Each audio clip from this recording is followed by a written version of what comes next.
আরে বেটা তুই মুসলমানের বাচ্চা তো পরে, বেটা তুই মানুষের বাচ্চা হইছ কেমনে বেটা?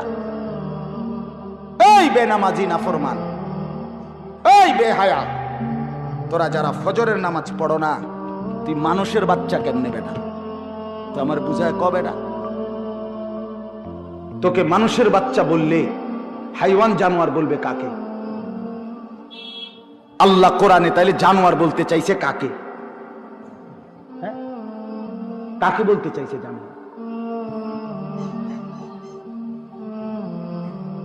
কেমনে ভুলে গেলাম? আমার বাপ কেমনে ভুলে গেলা? তাইলে তুমি মরবা না। আজ যে আমি তাগরা জওয়ানের জানাজা পড়লাম, হ্যাঁ, আমারও তো কলজাটা ছিঁড়ে গেছে ছেলেটার জানাজার দ্বারাই। কিরে ভাইয়া, তুমি কেমনে ভুলে গেলা তুমি মরবা না? তুমি আল্লাহকে ভুলে গেলা কেমনে? তুমি